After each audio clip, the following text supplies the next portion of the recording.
Hey y'all, so welcome to part 6 of Let's Get Organized in the Studio. So what I want to show you today is how I've got my brushes and a couple of little pens and pencils and tools organized.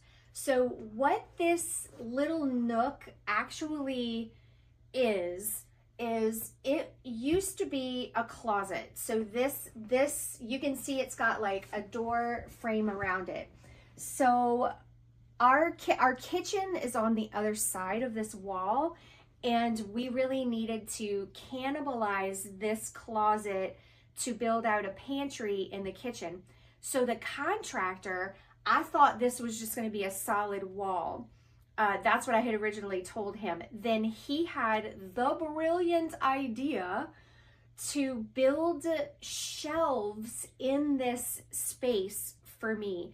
And I was like, yes, amen, hallelujah, that's amazing. So this is what he created for me in this doorway space. And it's brilliant. The guy was brilliant.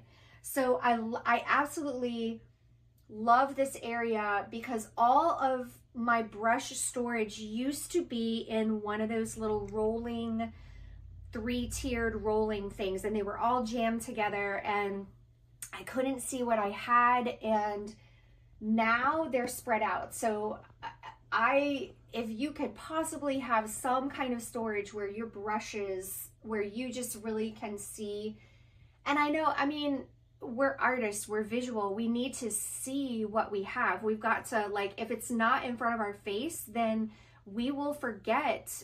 It's like out of sight, out of mind.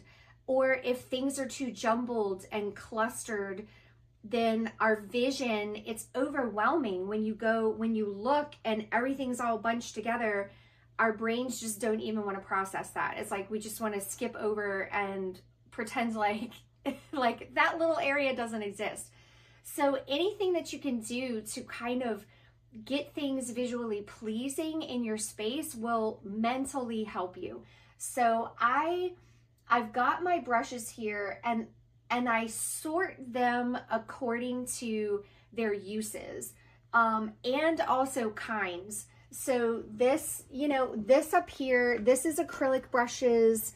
These are watercolor wide brushes. These are all acrylic. These are bristle brushes. These are nylon brushes. Then I've got ink brushes. That, y'all, I did have to mark. So I do have a few containers that I marked. So my watercolor brushes, which are not in this area, I keep those elsewhere.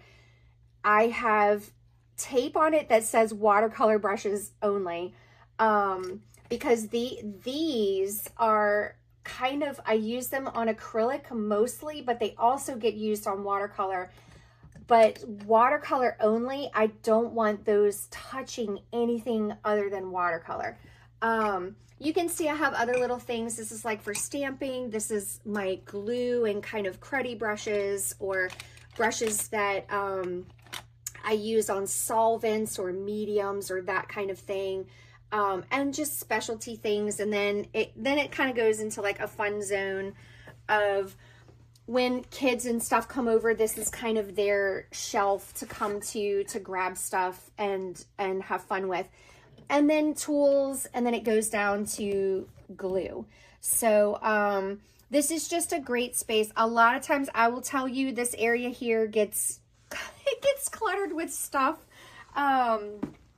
You know, boxes end up there, my teaching bags end up there, but for the most part, I try, we try to be tidy, but sometimes it gets out of hand.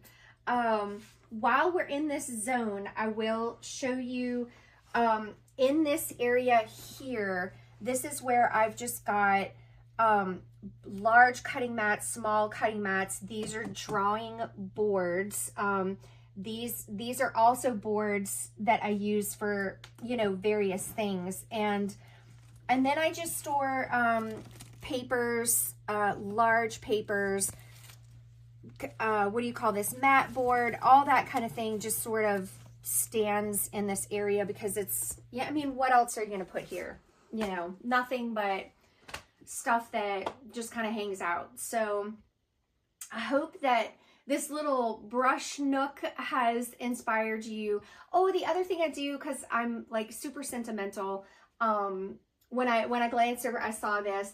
I like to use containers that have meaning or are special if possible, or that are just interesting looking. So this belonged to an uncle of mine that passed, and so it just reminds me of him when I see it. And then this came from a dear artist friend who also passed, and so I think of her. So these were a gift. They're vintage glasses, you know, piece of pottery that I picked up on a vacation. So make it your own, make it special. Or if you're the type that you like everything to be uniform and the same, then get containers where everything is uniform, everything is the same.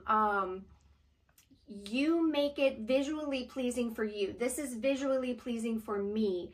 But the point is, have your tools accessible and in your line of vision and not cluttered and clumped up. So I hope this has inspired you to work on your own space and get it to the place where you want it to be. So I'll see you in the next one.